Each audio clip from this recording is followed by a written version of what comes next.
We're in the Green Machine again today with James Findley, its founder. So James, you've got really quite a prolific and impressive collection of aquascapes to your name now. Would you say that you've got a favourite one? It's quite a difficult one to answer that, because you get attached to every scape that I've planted. I get attached to in a certain little way. Nature's Chaos has got a special place in my heart because it's just proved to be so popular, and as it's grown in, it's just developed beautifully. Arizona is developing beautifully now, even though it's only been planted a couple of weeks. But I have enjoyed working on the shallower tanks as well, the 120Fs and the 90Fs, such as this tank behind me here. And I've enjoyed that because it's quite nice to play about with immersed growth, with stones and hardscape coming out of the water. And I just think it can develop a totally different, unique look to the tank. Plus it's great, the fact that I can plant a tank and not get my armpits wet, which doesn't happen very often, you know. With a shallow tank like this, it's just very easy to work with, and just a real pleasure, really. And this one's called Crimson Sky, isn't it? Am I right in thinking that? It's Crimson Sky. Why did you call it Crimson Sky? Well, it was meant to be my desire for it in my head before I went ahead. It was to have a very graphic style where there was two distinct bands, one band of red at the back of the tank and a band of green down at the front of the tank. And the rockwork and hardscape was meant to be the third band centrally, which separated the two. And the alternate era, the red plants in the background, were meant to represent a sunset or a sunrise, really, hence the name Crimson Sky. So James, for someone a bit less artistic like myself, you talk about the inspiration and say, you know, what you wanted to create. But for someone like me, it's almost impossible to imagine how that firstly comes into your mind's eye and secondly is translated into a nature aquarium. Is it possible to talk us through that process a little bit, or is it just something that I suppose comes naturally? It's a difficult thing to talk to, really. Crimson Sky was a bit of a concept I had in my head to create something that looked a little bit different and to break the set layouts of. When you say a little bit different, what do you mean? In what way? Well, Crimson Sky is a layer of stone which goes the whole length of the tank from one end of the tank to the other. It's very graphic in its lines, in that it's in three separate layers. The first layer is a green grass. The second layer is stone, which is the layer that separates the hardscape at the back from the substrate at the back from the substrate at the front. And the third layer is a contrasting plant, which contrasts completely to green, which is a red plant, alternate era. And am I right in thinking, and correct me if I'm wrong because I'm a bit of a rookie really, but am I right in thinking that this layout doesn't actually seem to fit into any of the three traditional layout styles? No, it doesn't. There's three basic layouts, and one is an island shape, one is a triangular shape which comes from one corner to the converse corner with the stones. An island shape speaks for itself. It's generally central. It can either be walk around or three-side viewing. And the third kind of escape is a U-shaped composition, where you'll have one set of stone at one end of the tank, maybe a larger grouping of stones and or hardscape, and at the other end of the tank a smaller grouping, creating a U-shape in the middle. Crimson Sky has broke the rules a little bit in that it's not really any of these. And I've used the stone purposely, this linear stone, to create a visible barricade, really, centrally in the tank, to separate the high area at the back of the tank from the shallow area at the front of the tank. And it's quite an unusual stone. I had a close look at it before. What kind of stone is that? It's fossilised wood, which is one of my favourite stones to work with. Just the fact that it just looks exactly like a tree would look. It's got grain, it's got annular growth rings in it. It's very beautiful. Moss adheres to it very, very well indeed, so any mosses that are planted on it will eventually grow and cover and climb over the stone. And it's dense, it sinks immediately because it is actually stone now. It used to be a tree 230, 240 million years ago, but now it's actually fossilised and it's become stone. And it's beautiful, even to the point where you can get knot holes in it, which, you know, and the thought of looking at what is a replica of a piece of wood as it must have looked all that time ago is quite intriguing to me, really. Quite fascinating. And in terms of the actual sort of, I don't really know the best word for it, but colour scheme of the tank, I've never seen a tank with quite so much red in it along the back. How did you come by that idea? Because I mean, I think it looks fabulous. Well, I just saw that most tanks are planted with mostly with green coloured plants, and red plants are used as a highlight within the tank. I wanted to play about with just using red plants as a carpet, just as a mass of carpeting plants. I thought it would look a little bit different. I think the contrast of the red and the green, which are contrasting colours on a colour wheel, on a colour chart, red and green, do look very well when they're matched together. And I think my idea was to have like a band of red and a band of green, and for the contrast between the two to be quite dramatic. And I suppose that lends itself quite well to the size of aquarium that you've chosen. Could you talk us through a little bit the logic or the reasons why you chose a shallow tank for this layout? Or did you choose the tank first and design the layout for it? No, I chose the tank because when I saw the tanks for the first time, the F range of ADA tanks, I was quite intrigued with them, and I thought it would be quite interesting and have the possibilities of what could be created in these shallow tanks. I found was very interesting indeed.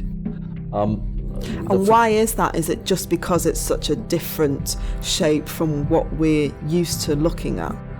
Yeah, the traditional aquarium tends to be a little bit deeper. It tends to be completely immersed growth. And whilst you can plant a fantastic aquarium, this was quite new. It was a new concept, and I quite liked the idea of playing around with the concept and playing around with the fact that we could get hardscape stone coming out of the water like this, and then use terrestrial mosses to plant here with terrestrial mosses that are just found in nature, so to give the stones a feeling of age. I wanted the stones to look like they'd been there for 50, 60 years, sitting in one place midstream, and I think the mosses on top of the stones like this, which are now growing in beautifully, do work to that effect perfectly. Also, as I say, it's just lovely to work on a tank where you're not getting your armpits wet. It's just a pleasure to be working on a tank that's just this deep, and it's easy to reach into, it's easy to plant, and it's just great fun and create. And from a creative point of view, it can really get your mind working about different possibilities. Very enjoyable tanks to work with, the shallow tanks. So when you were planting this particular layout, were there any challenges that you came across whilst you were doing it, or was it fairly straightforward? It was very smooth. It went very, very smoothly for me. In the tank prior to this, I planted a tank called Tributary, which is a mixture of river pebbles and wood. And there's always a challenge of mixing wood and stone together. To get what you have to do when mixing wood and stone, you have to make sure that the wood doesn't get into the way of the stone, and it just accentuates rather than detracts from the stone. Both hardscape has to work to complement each other. That can be a difficult thing to work when you're working with stone and wood together, and that can be quite a skill within itself. It's difficult not to place stones and then to hide them or take away from them when you're placing wood in the tank as well. So what would your top tips be for creating a layout? To just be passionate about what you're going to do. I mean, to give it lots of thought, to maybe just go for a walk in the woods and look at nature and try and replicate something you see in nature, you know. And why should we try and look at nature and take inspiration from that? Because we're creating basically intrinsically a little piece of nature in the aquariums. These are a nature aquarium, and we find, I think as human beings, for me personally, you see, I would compare it to either going for a walk in a beautiful forest, that would be the nature aquarium, or to go to a trip to Disneyland, which would be the old style of aquarium with plastic ornaments and that. And I know that every single time I would choose a walk in the forest, because nothing is more beautiful than nature. Nothing man-made or contrived can be as beautiful as nature. And although this is man-made and to some degree contrived, it's in the image of nature as close as we can possibly manage to do that. So James, I can see behind you that the fish have obviously now been added to the layout, and they're, I suppose, the final stage in creating a nature aquarium. What fish did you choose for Crimson Sky, and why did you choose them? Well, Crimson Sky is a small tank, it's quite shallow, so I chose small, very small Rasbora. There's, I think in here now, there's Bororus maculata and Bororus bridgeti. They're very similar little fish, slightly different markings on both of them. And to add a little splash of colour, I put about 7 or 8 cardinal tetras in there as well, just to add a little splash of colour into the mix. I think it's really important in a tank this shallow that you keep a sense of scale by choosing small fish to go in. Anything much bigger than a cardinal would look a bit out of place, I think. And as I'm watching it now, I can see there are quite a lot of sort of bubbles coming up from the bottom of the tank. What are they? That's just oxygen. It's a byproduct of photosynthesis. And by putting CO2 into the tank, the plants will take that on board, and that will help them to form the starches and sugars essential for growth, help them to grow basically. And a byproduct is that they'll give off oxygen. Those needs change around somewhat in the hours of darkness. They sort of reverse, but that's just basic principles of photosynthesis that we learnt at school. So would you say that CO2 is an essential part of a tank like this, or can it be done without it? For me, I would not plant a tank without CO2. There are books written about low-tech tanks. For instance, there's some quite well-known people. Diana Walstead is one person in situ. By low-tech, do you mean where they don't add CO2? Where there's no CO2 and lower lighting, lower fertilisation. So generally it's a lower tech tank. Now, Diana's written a great book, about a low tech tank. However, I've been a bit ruined by playing with CO2, and without meaning any disrespect to Diana, I wouldn't really have one of her tanks in this shop, or I couldn't have a low-tech tank in this shop, because having dabbled with CO2, it's ruined everything else for me. I think once you've played with CO2 and seen the results that are achievable. And what is the difference in the results? Is it quite noticeable? If you equate CO2 and not CO2 to having a box of paints. If you had a box of paints, and a full box of paints, and every single colour equated to a different species of plant, well, with CO2 you can use every single colour in the paint box. Without CO2 you can only use about 15 to 20% of those colours. So it's limiting from an artistic point of view. It limits you in your choice. Also, when you're using CO2, the growth is much faster that you're going to get. It's much more lush. You're going to be able to grow those beautiful carpeting plants such as the hairgrass here, and you're going to grow them in a very dense, lush way. Now, most tanks you'll see advertised in advertisements now in magazines and things like this. They will only feature tanks that have been grown with CO2, simply because it looks better, and there's a reason for that. A lot of these images are photoshopped, unfortunately, but that's just the industry for you. But in a nutshell, once you've used CO2 as part of your system, it's very difficult to go back to low-tech. Low-tech, it becomes like everything is slower.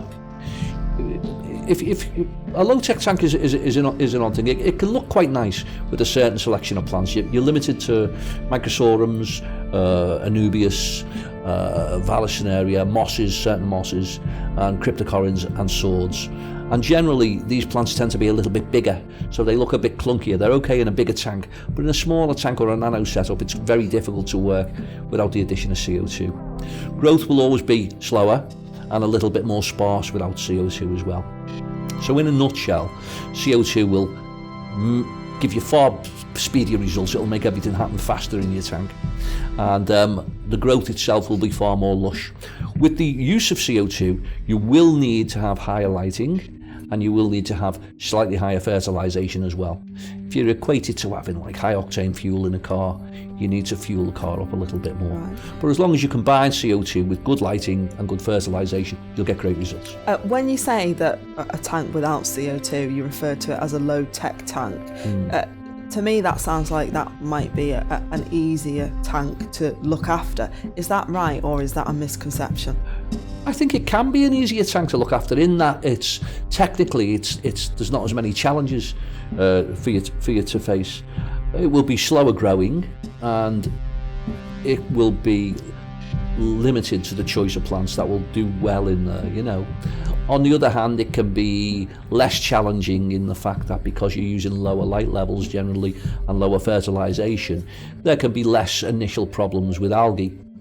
But with a high-tech tank with CO2, good lighting and fertilisation, as long as you've got a good understanding of what you're doing and you're speaking to the right people to advise you, you shouldn't have any problems anyway. Right, and if someone wanted to achieve something that looks like one of your aquascapes, are you saying that they would absolutely have to have CO2 going into those tanks for all of your layouts that you've done? 100%, yeah. I've dabbled with low tech many years ago, and it just didn't satisfy me. It didn't fulfill. It didn't meet my expectations. It didn't do what I was looking for it to do. If I could just bring us back to the tank behind you, Crimson Sky, again, could you just talk us through why you chose the plants that you chose for the layout? I mean, if you can put yourself in the position of, say, a beginner where there are just so many plants to choose from, how do you go about starting as a beginner or someone who's fairly new to the hobby to select what plant species to put in the aquarium? As a complete beginner, you should be aware that you are going to make some mistakes in your choice of plants. If you haven't had the experience of seeing how these things grow and how they develop, it's probably more likely than not to make a few mistakes with your choices. However, it is a learning curve, and if you're new to the hobby, nothing is wasted, no experience is wasted, every experience is a plus, and you will learn very quickly about how the plants grow. I was in a fortunate position of knowing how these plants would develop before I chose them, and that knowledge gained from my past experience enabled me to have a vision of what this would look like eventually in the future. So why is it so important, or why is it so useful in creating a layout like this to have an understanding of how the plants will grow? Well, an artist has got to understand what's going to happen when he puts his paints onto canvas, and that, as a metaphor for that, or an allegory, that's what I would equate it to. If you understand what's going to happen when you put your plants into substrate and add CO2 and light, that comes with a little bit of experience. And as I say, no more or less, we're just artists with plants, and we need to understand how these plants develop to get the best out of them. So would you say that it would be better to stick to a kind of limited number of plants for your first few scapes so you understand how they grow, or just to sort of jump in the deep end and try new plants every time? The more plants you try, the more experience you get. When I was a beginner, I used many different kinds of plants, far too many species, I believe, in the initial scapes I did. But from that, I did learn, so nothing was a negative. It was only positive. I only gained from my experience. I would plant, 12 or 14 or 15 different species in one tank, which I don't do very often anymore. The most species I tend to use, even in a big 8 or 9 foot, 10 foot display now, will be 1, 2, 3, 4, 5, 7 or 8 species, and I find that works quite well for me. And is there any reason why you think that works better?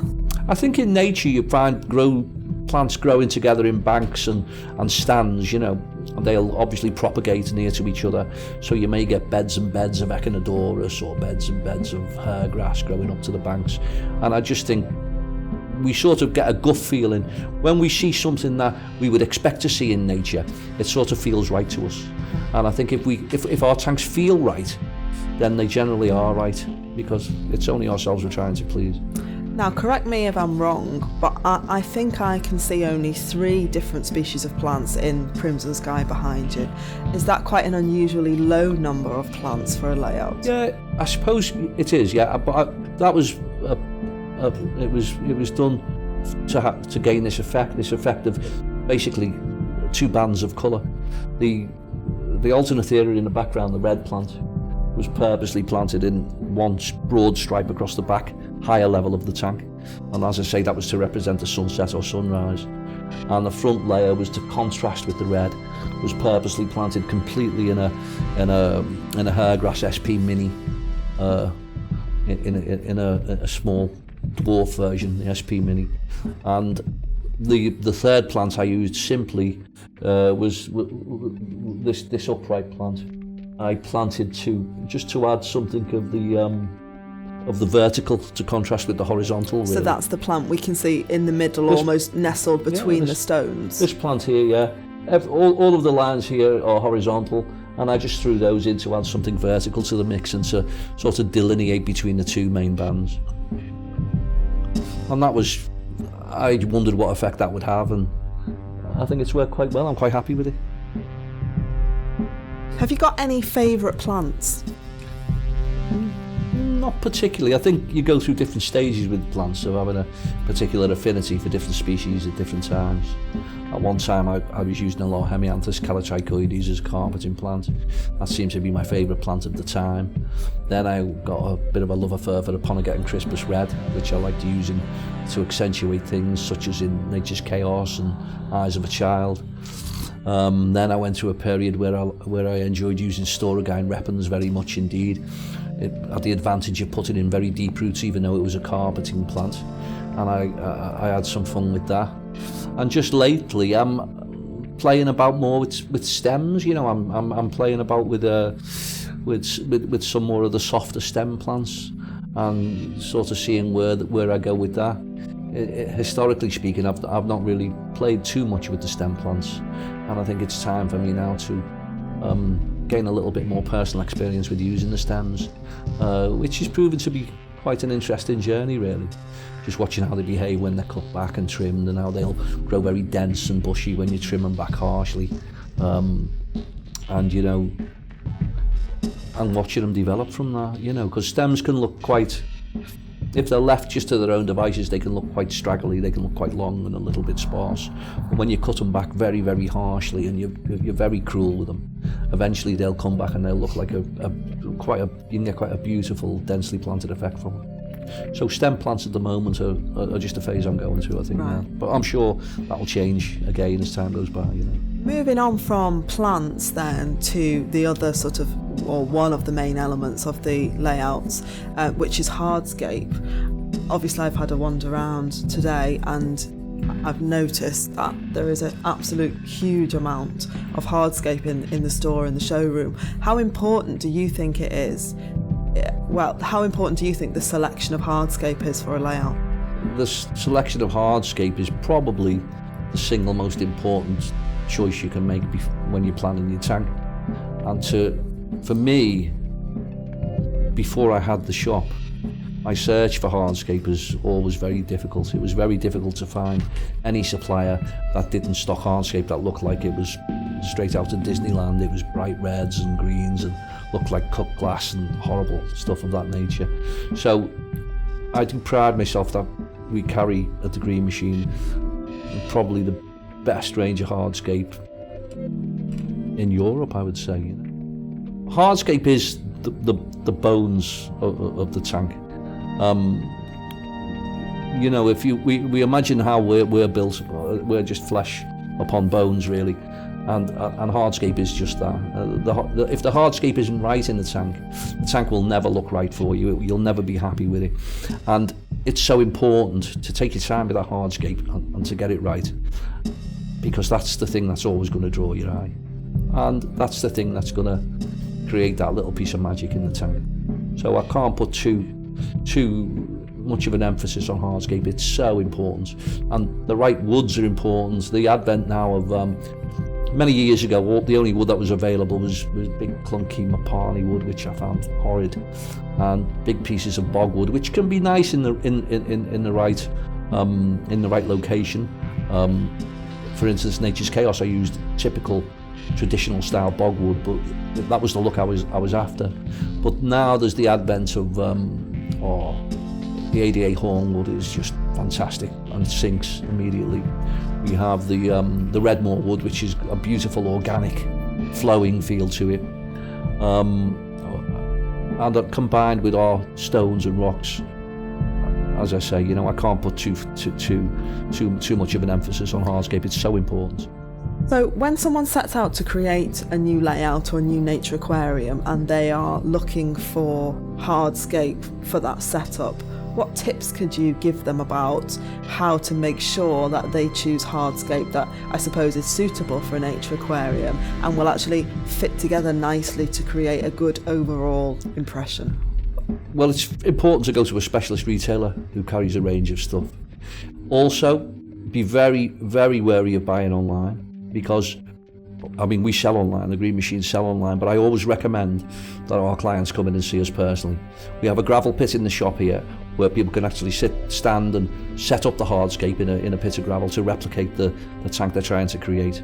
I'm always on hand to give a bit of constructive criticism. We have the selection here that can be hand chosen personally, so you can walk out of the shop with exactly the hardscape that you've been looking for, and I really can't put too fine a point on that. That's it's important to choose it yourself. Buying online hardscape, you're always taking a chance. If you are going to buy online and there's no other way around it, I'd always recommend buying 5 or 6 or 7 kilos more to give yourself a bit more choice. So you talked a bit about a gravel pit. How does that work in store? Well, a gravel pit is just it's a wooden box basically on legs. We filled it full of gravel to replicate the aquarium sand or the gravel in the bottom of an aquarium, and our clients can come and visit us here and place their stones as they would place them in their tank inside the gravel pit, so they can in effect dryscape in our gravel pit. They can then photograph the setup of the stones that they've chosen, take a photograph home with them and recreate that when they get home to their own house. And am I right in thinking that on occasion you're actually around and help people create their layouts? Yeah, I'm always around for a bit of constructive criticism if people want that from me. I'm happy to leave people to their own devices, but if they want my opinion, that's what I'm here for, you know, it's my job.